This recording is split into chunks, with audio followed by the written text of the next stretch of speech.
Hi, it's Leslie, Married at First Sight. We had a lot of first dates post-divorce this episode.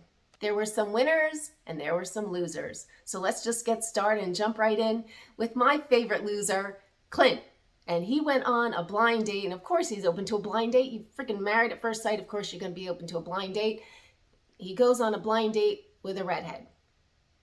So, yeah, what's been your deal breakers?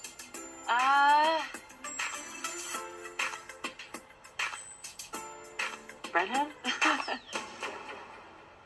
What the hell? This makes no sense to me. I'm with Clint. What the heck is it?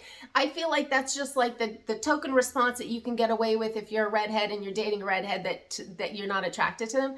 Why not just say you're not feeling it? Why do people zero in on like body parts and physical features that you, even though he could dye his hair, I mean, some things you can't change, but Clint was just kind of starting to feel himself. I felt like he was getting his swag back, his confidence, and then to get shot down by this pretty, I mean, she's not stunning, cute, reddish hair, like, oh brother. So Clint was a little bit of a loser there. But on the bright side, Clint lets us know that he has actually gotten back into the saddle and has had sex since his divorce. Not dating her, because that's the kind of guy he is. I guess everybody's got like these, I don't know, girls on that you can just kind of hook up with or whatever. I don't know. I'm so out of the dating scene. But anyway, so good for Clint, back in the saddle, working his magic for some lucky girl. Props to Clint. Now, before I go on to what I consider a winner this week, if you're into Married at First Sight and all of this, please subscribe because I cover all the seasons. So into the show. But anyway, please subscribe and help me out here, my little channel. But anyway, now onto a winner, and that winner is Jasmine, who still looks beautiful with that smoking hot body. I guess she has this, she calls him the friend boy, that she knows from back in the day, back in college. I guess they didn't date then, but now I guess they're dating or started to date, and Jasmine learned some things, but still kind of confused because here's what she had to ask him on her date. So I need to be sure we're clear in this. I want to know, are you attracted to me? Is that a real question? It's a real question, because apparently I need to ask it these days. I mean, if you gotta ask it for that reassurance, then It ain't. hey, Okay. Are you attracted to me? I'm very attracted. Okay. Good. I feel like that was a I mean, I understand, Jasmine, you want to know that the person finds you attractive, but that's just for that craziness. Like when you get stuck together, you don't know if you're attracted. But in normal world, if someone asks you out on a date, I guess there should be some amount of attraction there or they wouldn't ask you. I mean, right? But she had to clear that up because she has that little nugget of insecurity from her divorce and her marriage. But I don't know if anybody else noticed. They didn't show the friend boy yet. They didn't show this guy yet.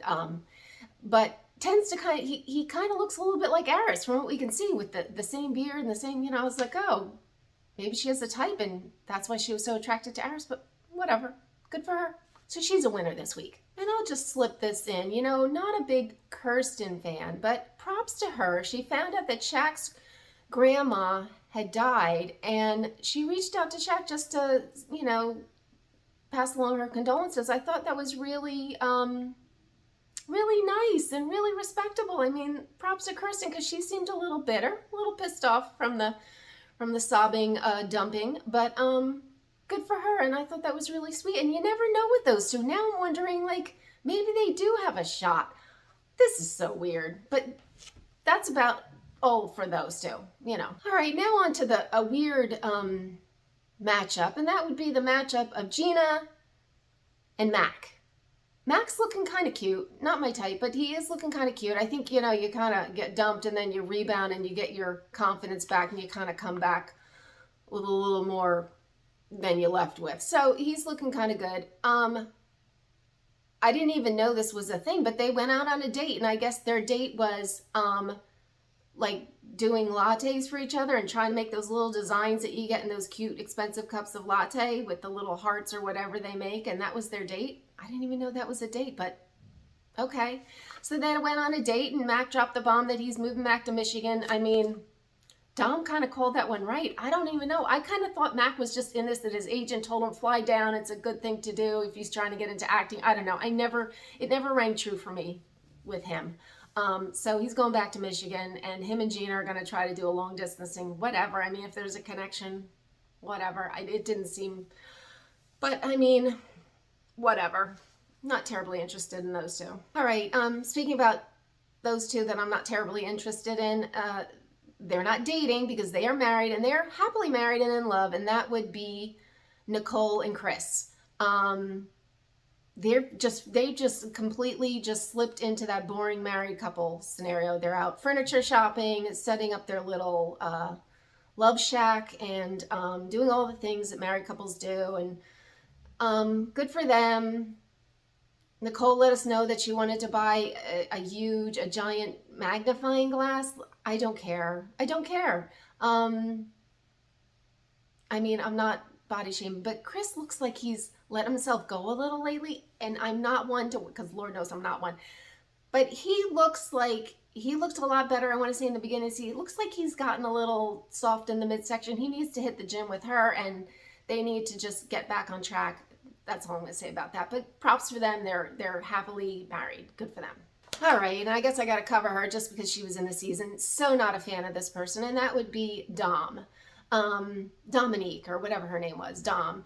And she's there, and I guess she decided to reach out. Like, with all the people in the world, we want to recycle these people from Married at First Sight. Like, really? Like, what? To me, this is just like you want to stay in the spotlight because obviously that's a catchy story to Married at First Sight people that, you know, we're single again, hook up again. Of course, that's a good story. So she reached out to Gil, who I actually thought was cute. I can't even barely remember him, but I do think he was cute. I can't remember if I hated him though, but I think he's cute and a nice guy.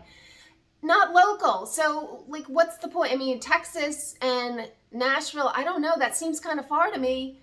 And Dom was all about that. So it made no sense to me. So it just makes me think she's just doing this for publicity and just to kind of keep her storyline going. She supposedly had a FaceTime call with Gil. Whatever. I mean, good luck to them. I don't know. Just trying to keep herself relevant. Well, let me just touch on this. I guess, so I mentioned that Clint is back in the saddle.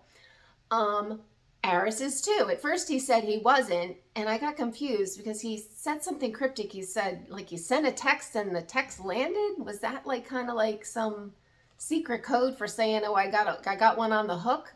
I don't know. I would think he would have girls kind of on, you know, that you could just kind of hook up with. What do I know?